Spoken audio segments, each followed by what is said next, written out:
Hi, I'm William Jackson Harper, and I'm in studio with a Hollywood Reporter. Can you tell me something that will make a scaredy cat like me be able to see this movie? Yeah, it is less of just like a straight up and down horror film in that way. It's more of like a psychedelic nightmare. Um, and so it's in a way it sort of subverts, for me I think it just subverts all your expectations about like what's supposed to happen, and it's also deeply driven by the relationships, or this, and essentially the central relationship of the movie.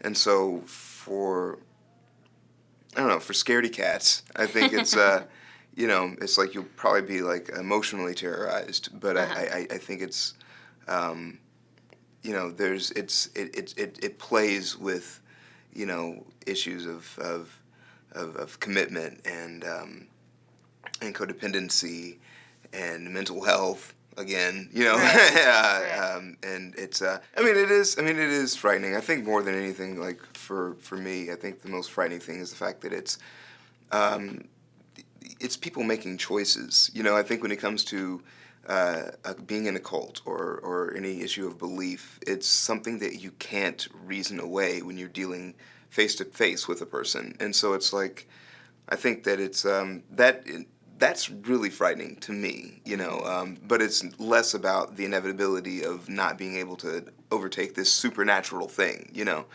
So, yeah, I mean, he does drive it to a very, like, sort of uncomfortable place, and he does drive us, crazy trying to, like, make all these, um, make all these moments work that are just, like, really, really grisly and sort of tough to play. But, I think it's effective. I think that's when you're dealing with people and the choice that they make to sort of deny your your value as a person, that is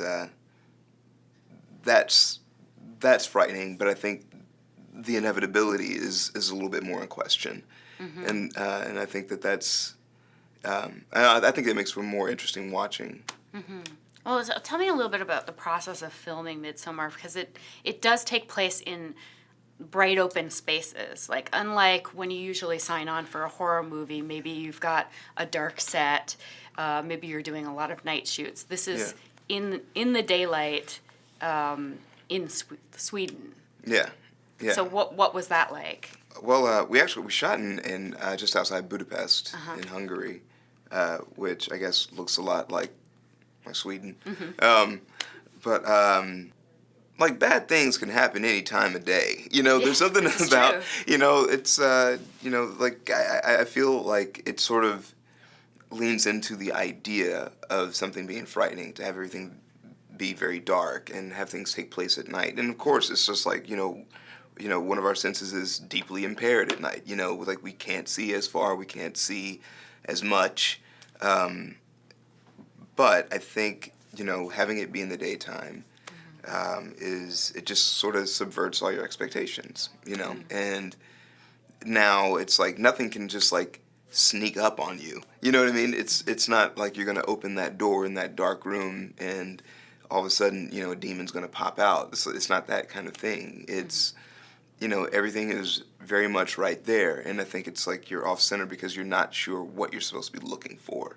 As far as like Right. a clue as to something being wrong or off in some way. And I think when you have everything, like all of your faculties are working, and still, there's nothing that's just like a red flag right off the bat. That then you're sort of just I think it amps up the anxiety. Can we talk about some happier things? Sure, yeah. Let's talk about The Good Place. Okay. So recently, Michael Schur said that the fourth season would be the last. Mm-hmm. So how did it make you feel to hear that kind of go public, like to have that be out there in the world? Well, good. I mean, like, I feel like, I mean, I could do this show for decades. Yeah. I mean, it's a great group of people, and I really have a good time, and we have a vibe. There's just no assholes on set. Like, that's sort Yeah. of our That's sort of our thing, and so it's a lot of fun. But I do feel like it's the right thing, and I think that for fans of the show, it will get to exist as a piece of art, as opposed to just a device for advertising to be delivered into our homes. It's like this is we're trying to make a story and be honest with ourselves and be honest with the folks that have invested so much in watching the show, that we want them to see the story that we wanted them to see, rather than we're out of ideas and now we're just treading water until people are tired of us and the story that we're trying to tell is no longer relevant. So I feel good that it's out there now. I mean, it's incredibly sad for me personally, but it's time. It's time. It must be so exciting because the best is yet to come. I mean, the 4th season is going to be bananas. Yeah, and we're actually getting close to wrapping up production. So you know all the secrets. I know all the things. I know all the things. It's so good to know things. What happens? Tell me. Oh, I'm not going to tell you. I'm not giving you anything. For the longest time, it was just like, let me not share these secrets so I keep my job. But now it's just fun for me to just withhold. Yeah. But yeah, I'm really excited for people to see this.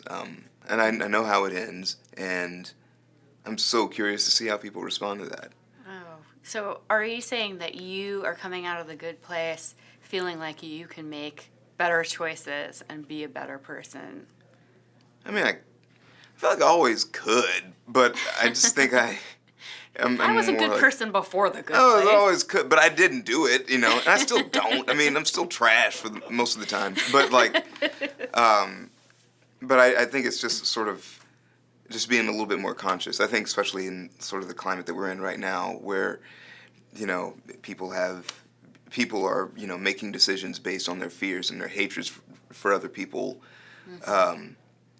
To sort of like lean into the opposite, really like sort of examining that and trying not to give that that paradigm any sort of credence, like trying to like, rather than saying like, oh, well, people are upset and they're afraid and they're doing these really awful things, but they're also upset and afraid and we need to understand them. It's like, well, sure, but also there does need to be a penalty for being a dick.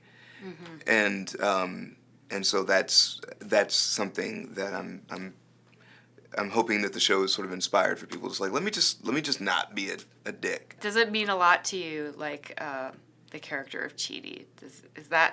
Does it feel good to be able to take on a role like that, or to have that role be part of your career?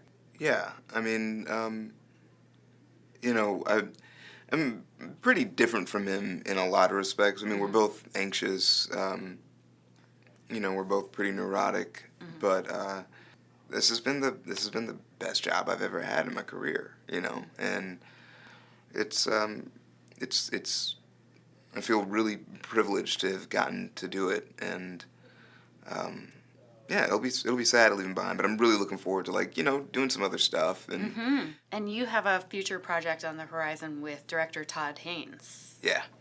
Can you tell me a little bit about that? Yeah, it is. I don't think it actually even technically has a title yet, but it's about Robert Bilott, who is a lawyer from Cincinnati who fought DuPont. He was actually a corporate defense lawyer, and he found out that DuPont had been poisoning the water in this West Virginia town, and he took him to court. And it's sort of about that whole fight to deal with Teflon and sort of these chemicals, and like it's also about corporate responsibility, and I think also very much about progressive vigilance, like what it takes to actually affect positive change, and when you're dealing with people that are putting money over people, and I'm super excited about it, and Mark Ruffalo's in it, Anne Hathaway's in it, Tim Robbins is in it. Wow. It's like one of those things where like, man, how'd I get in here? Yeah. So I'm really excited about that one. Hopefully at the end of the year, I think. But who knows? Excellent. Yeah. Very exciting. Will, thank you so much for being here. And everybody go out and see Midsommar in the theaters if you dare. It's out right now.